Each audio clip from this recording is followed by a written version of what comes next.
Étudier la Bible, un podcast hebdomadaire pour approfondir la Bible, parole de Dieu. Bonjour les amis, on se retrouve pour notre étude suivie dans le livre des Juges. Alors cette fois-ci on va faire presque d'une pierre deux coups. Enfin en tout cas on va s'arrêter sur deux chapitres qui sont liés. Dans le livre des Juges, c'est les chapitres 4 et 5.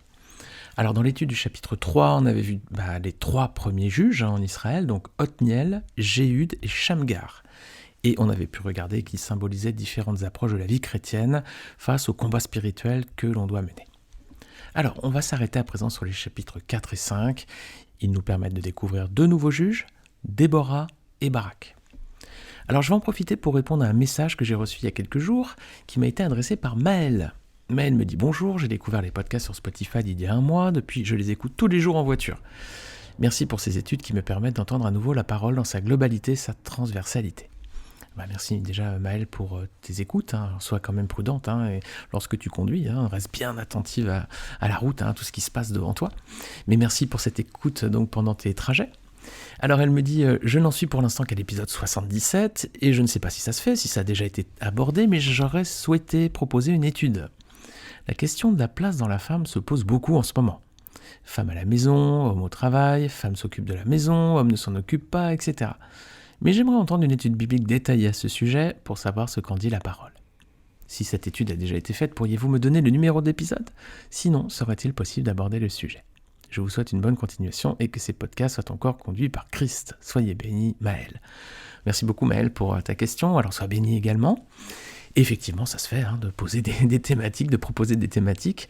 Alors justement, quand j'ai vu ton message, je me dis, tiens, on va arriver bientôt dans Juges 4 et 5, alors on va aborder le personnage de Déborah, un personnage qui a fait couler beaucoup d'encre, c'est un personnage féminin, donc qui a beaucoup d'autorité dans ces deux chapitres. Et puis justement, certains s'appuient sur ces passages pour appuyer la cause féministe. Alors on va faire cette étude en plusieurs parties, parce que c'est un petit peu long. Et on va commencer aujourd'hui par la lecture du chapitre 4 pour voir le caractère des trois personnages principaux qui sont dans cette scène. Et à travers l'étude approfondie qu'on va faire des chapitres 4 et 5, je vais essayer donc de traiter ta question. Alors on va commencer aujourd'hui en lisant le chapitre 4 et on gardera le chapitre 5 pour une seconde étude. Donc Juges chapitre 4. Les enfants d'Israël firent encore ce qui déplaît à l'Éternel, après qu'Éhud fut mort. Et l'Éternel les vendit entre les mains de Jabin, roi de Canaan, qui régnait à Hatzor. Le chef de son armée était Sisera et habitait à Haroshet-Goïm. Les enfants d'Israël crièrent à l'Éternel, car Jabin avait 900 chars de fer, et il opprimait avec violence les enfants d'Israël depuis 20 ans. Dans ces temps-là, Déborah, prophétesse, femme de Lapidoth, était juge en Israël. Elle siégeait sous le palmier de Déborah, entre Rama et Bethel, dans la montagne d'Éphraïm. Et les enfants d'Israël montaient vers elle pour être jugés. Elle envoya appeler Barak, fils d'Abinoam, de Kedesh Nephtali, et elle lui dit « N'est-ce pas l'ordre qu'a donné l'Éternel, le Dieu d'Israël ? Va, dirige-toi sur le mont Tabor, et prends avec toi 10 000 hommes, des enfants de Nephtali et des enfants de Zabulon.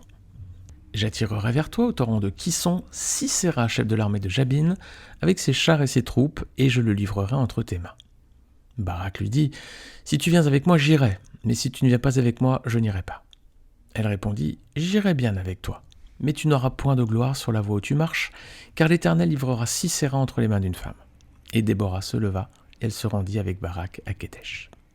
Barak convoqua Zabulon et Nephtali à Kedesh, 10 000 hommes marchèrent à sa suite, et Déborah partit avec lui. Héber le Canien s'était séparé des Kéniens, des fils de Hobab, beau-père de Moïse, et il avait dressé sa tente jusqu'aux chênes de Tsanaïm, près de Kedesh. On informa Sisera que Barak, fils d'Abinoam, s'était dirigé sur le mont Tabor. Et depuis Haroshet-Goïm, Sisera rassembla vers le torrent de Kisson tous ses chars, 900 chars de fer, et tout le peuple qui était avec lui. Alors Déborah dit à Barak, « Lève-toi, car voici le jour où l'Éternel livre Sisera entre tes mains. L'Éternel ne marche-t-il pas devant toi ?» Et Barak descendit du mont Tabor, ayant 10 000 hommes à sa suite. L'Éternel mit en déroute devant Barak, par le tranchant de l'épée, Sisera, tous ses chars et tout le camp. Sisera descendit de son char et s'enfuit à pied. Barak poursuivit les chars et l'armée jusqu'à Haroshet-Goïm, et toute l'armée de Sisera tomba sous le tranchant de l'épée, sans qu'il en reste un seul homme. Sisera se réfugia à pied dans la tente de Jaël, femme de Héber, le Kénien, car il y avait paix entre Jabim, roi de Hatzor, et la maison de Héber, le Kénia. Jaël sortit au-devant de Sisera et lui dit « Entre, mon seigneur, entre chez moi, ne crains point. » Il entra chez elle dans la tente et elle le cacha sous une couverture. Il lui dit « Donne-moi, je te prie, un peu d'eau à boire, car j'ai soif. » Elle ouvrit l'autre du lait, lui donna à boire et le couvrit. Il lui dit encore « Tiens-toi à l'entrée de la tente, et si l'on vient t'interroger en disant « Y a-t-il ici quelqu'un ?» tu répondras « Non. » Jaël, femme de Héber, saisit un pieu de la tente, prit en main le marteau, s'approcha de lui doucement et lui enfonça dans la tempe le pieu qui pénétra en terre. Il était profondément endormi et accablé de fatigue, et il mourut. Comme Barak poursuivait Sisera, Jaël sortit à sa rencontre et lui dit « Viens, et je te montrerai l'homme que tu cherches. » Il entra chez elle, et voici Sisera était étendu mort, le pieu dans la tempe. En ce jour, Dieu humilia Jabin, roi de Canaan, devant les enfants d'Israël. Et la main des enfants d'Israël s'appesantit de plus en plus sur Jabin, roi de Canaan, jusqu'à ce qu'ils aient exterminé Jabin, roi de Canaan. Alors, ce chapitre présente 3 personnages principaux, dont 2 femmes. Alors, on a Déborah, qui est à la fois juge et prophétesse. On a Barak, qui est un juge. Et on a Jaël, donc, qui est une femme qui vit sous une tente. Alors, versets 1 à 3, quelle est la situation d'Israël à cette époque ? Voilà, le juge Éhud est mort et à présent le peuple a recommencé à désobéir à la loi de Dieu. Conséquence, l'Éternel les a abandonnés entre les mains de Jabin, le roi des Cananéens. Alors c'est une armée qui est redoutable, Elle est conduite donc par un nommé Sisera et elle compte 900 chars de fer. Alors les chars en fer, c'est une technologie que n'avait pas Israël à cette époque, donc c'était une arme assez redoutable contre eux. Alors cette oppression, elle va durer 20 ans avant que ne survienne la délivrance. Alors on apprend que Jabin, le roi de Canaan, régnait à Hatzor. Alors Hatzor, elle avait été détruite par Josué au temps de la conquête des territoires du nord de la terre promise. Regardez Josué chapitre 11, versets 10 à 11. À la même époque, sur le chemin du retour, Josué s'empara de Hatzor et frappa son roi avec l'épée. Hatzor était autrefois la principale ville de tous ses royaumes. On frappa du tranchant de l'épée et l'on extermina tous ceux qui s'y trouvaient. Il ne resta rien de ce qui respirait et l'on mit le feu à Hatzor. Donc visiblement, la ville avait dû être construite parce que là, elle est citée avec son roi dans Juges chapitre 4. Et puis donc, elle va être prise une nouvelle fois suite à la victoire de Barak. Elle va être visiblement détruite encore parce qu'elle va être reconstruite ensuite sous le règne de Salomon. Regardez, 1 Roi chapitre 9, verset 15. Voici ce qui concerne les hommes de corvée que le roi Salomon enrôla pour construire la maison de l'Éternel et sa propre maison, ainsi que Milo, la muraille de Jérusalem, Hatzor, Megiddo et Gézer. Alors voilà, ces précisions nous permettent un peu de situer le lieu et le cadre des événements. Ensuite, verset 4, on va découvrir le premier personnage important de ce chapitre, c'est Déborah. Alors, qu'est-ce qu'on sait de Déborah ? C'est une prophétesse, elle est mariée à un certain Lapidote, dont on n'a pas plus de détails sur cette personne d'ailleurs, et elle était juge. Alors c'est très rare dans la Bible qu'une femme ait autant d'autorité, les amis, prophétesse et juge à la fois. C'est un cas unique, d'ailleurs c'est la seule juge qui est connue en Israël. Alors elle était aussi prophétesse, mais ça c'était plus courant. Par exemple, il y avait Marie dans Exode, chapitre 15, verset 20, Marie ou Myriam, selon les traductions. On a aussi Hulda dans 2 Rois, chapitre 22, verset 14, où on a encore Noadia dans Néhémie 6, verset 14. Mais là, c'est la seule juge qu'on connaît en Israël. Alors au verset 5, on voit qu'elle avait une habitude. Regardez, elle siégeait sous un palmier qui porte son nom d'ailleurs. Et il est intéressant de noter que ce sont les fils d'Israël qui venaient vers elle pour être jugés, c'est pas elle qui allait vers eux d'ailleurs. Alors ça c'est pour Déborah, c'est sa description qui nous est donnée ici en introduction, donc elle est mariée à un certain Lapidote, elle est prophétesse et elle est juge. Ensuite il y a un deuxième personnage qui apparaît, dans les versets 6 et 7, c'est Barak. Alors, est-ce que c'est Barak qui vient voir Déborah ou est-ce que c'est Déborah qui va appeler Barak ? C'est Déborah qui va appeler Barak. Et qu'est-ce qu'elle lui dit ? Que l'Éternel ordonne qu'il se rende sur le mont Tabor avec 10 000 hommes issus des tribus de Nephtali et de Zabulon et qu'il va lui donner la victoire sur Sisera. Alors verset 8, quelle est la réponse de Barak ? Est-ce qu'il dit « Amen, on y va ?» Non, il dit « J'y vais pas si tu viens pas avec moi. » Voilà. Qu'est-ce que ça démontre de sa part, les amis ? 2 choses. Premièrement, un manque de courage. Il ne veut pas aller à la guerre sans la présence de Déborah à ses côtés. Et deuxièmement, un manque de foi. Parce que Déborah, qui est prophétesse, elle lui a dit que c'était une parole qui venait de l'Éternel, non ? Donc il aurait dû avoir la foi et écouter et obéir. Alors verset 9, que va lui répondre Déborah du coup ? Elle dit « D'accord, je vais aller avec toi. » mais tu recevras pas la gloire de cette victoire.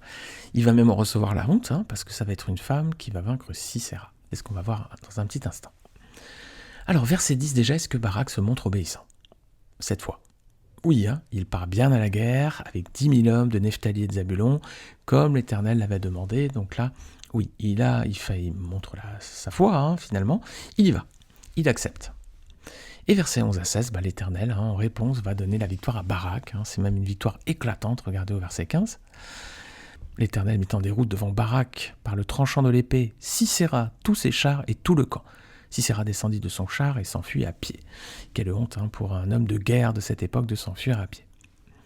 Alors qu'est-ce qu'on peut dire ici? Les amis, ce que l'Éternel promet, il l'accomplit toujours. Toujours, ne doutons pas de sa parole. Si l'Éternel le dit, il le fera. Voici d'ailleurs ce que Paul dira dans Romains 4, 21 à propos d'Abraham. Il dit « Il avait la pleine conviction que ce que Dieu promet, il peut aussi l'accomplir. » Alors les amis, avons-nous la pleine conviction que ce que Dieu promet, il peut aussi l'accomplir? Donc on vient de voir deux personnages principaux, Déborah, prophétesse et juge en Israël, un cas unique, Barak, un chef pas très téméraire, mais qui finalement démontre sa foi, mais il faut s'y prendre à deux fois pour montrer sa foi, dans son cas. Et on arrive à présent au troisième personnage principal de ce chapitre, c'est Jaël. Verset 17. Alors, qu'est-ce qu'on sait d'elle? C'était la femme de Héber, le Kénien, descendant de la belle famille de Moïse. Il y avait la paix entre Jabin, le roi de Canaan, et la maison d'Héber, et elle vivait sous une tente. Alors c'est pas un détail anodin, parce qu'on va comprendre ensuite pourquoi. Alors verset 18, donc Sisera a réussi à échapper au carnage, donc il s'est enfui à pied de son char, et puis il vient trouver refuge chez Jaël, parce que donc il y a la paix, il sait que c'est un endroit où il n'y a pas de conflit, il pourrait être a priori accueilli. Alors qu'est-ce qu'elle lui dit Jaël? Verset 18, elle lui dit de venir se réfugier sous sa tente, et que même elle va le cacher sous une couverture. Alors est-ce qu'elle semble sincère lorsqu'elle lui propose son aide? Oui, quand même, vous auriez eu confiance? Bon, je crois qu'on aurait eu confiance. Sisera, en tout cas, il a confiance, versets 19 et 20, et ça va lui coûter cher. Alors, à quoi on voit qu'il a confiance? Il lui demande à boire déjà, donc pas de peur qu'elle l'empoisonne, et puis il lui donne une consigne, il lui dit, voilà, si quelqu'un vient, tu diras qu'il n'y a personne, donc il faut qu'elle mente pour le protéger. Alors, est-ce qu'il a eu raison de ne pas se méfier? Non, parce que la suite des versets montrera ce qui va se passer, versets 21 et 22. Qu'est-ce qu'elle va faire, Jaël? Elle va le tuer par ruse, elle va lui planter un pieu de sa tente dans la tempe. Alors, il s'est endormi, profondément, visiblement. J'imagine qu'après le combat, et puis peut-être la course qu'il a fait, il était exténué. Mais il y a aussi des observateurs qui font remarquer que le lait de chamel, ça aurait des vertus apaisantes et ça faciliterait le sommeil. Alors, il lui a demandé de l'eau, elle lui a donné du lait. On peut imaginer que c'est une bonne attention. Il lui demande un peu de choses, de l'eau, elle lui donne quelque chose de plus coûteux, surtout dans le désert, c'est du lait.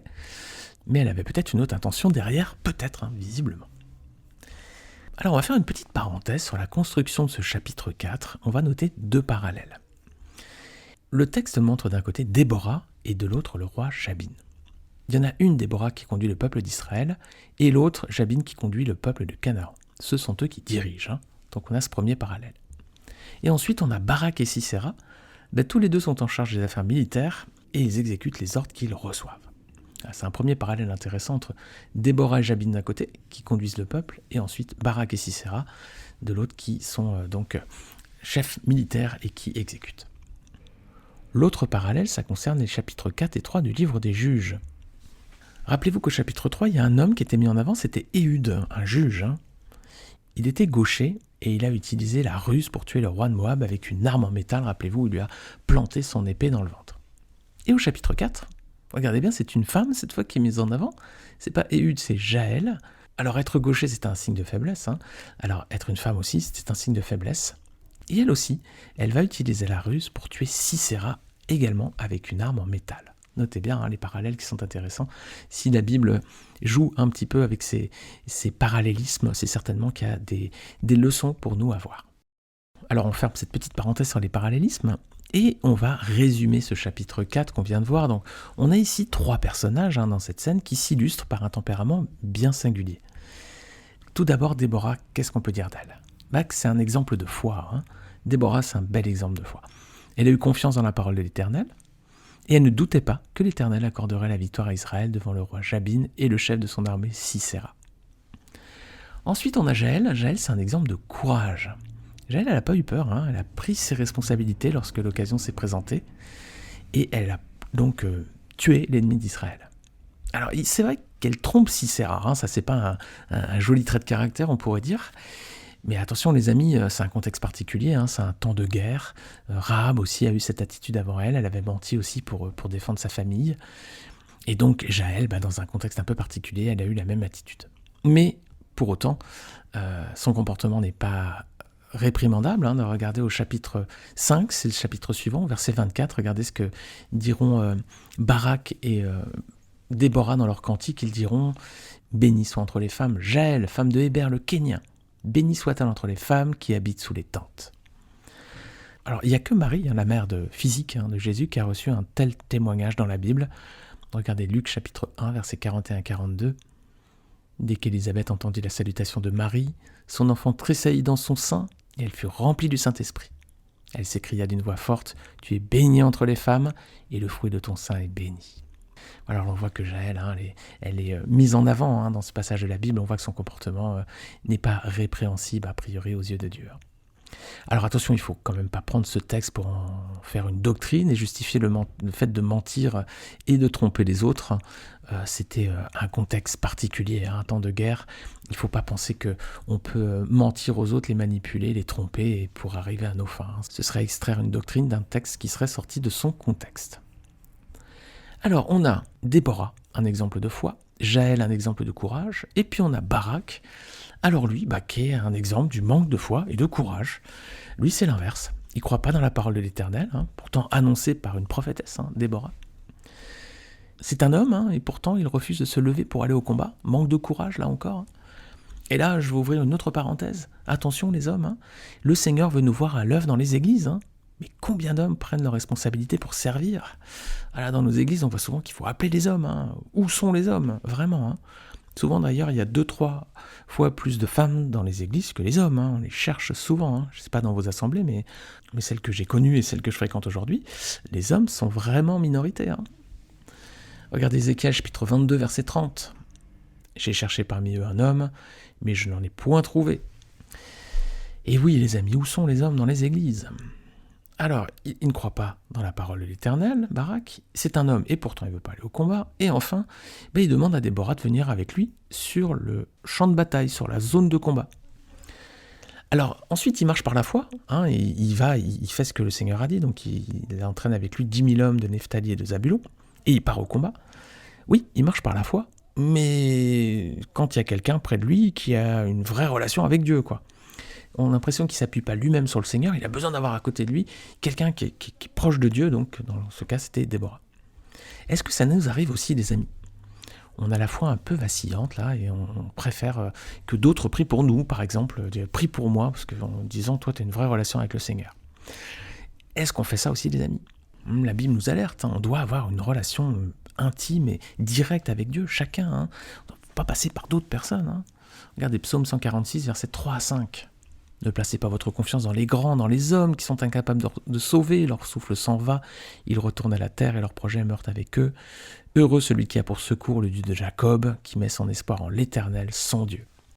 Voilà, ce verset mentionne bien un danger peut-être d'aller chercher le secours auprès d'autres personnes qui ne pourront pas nous sauver.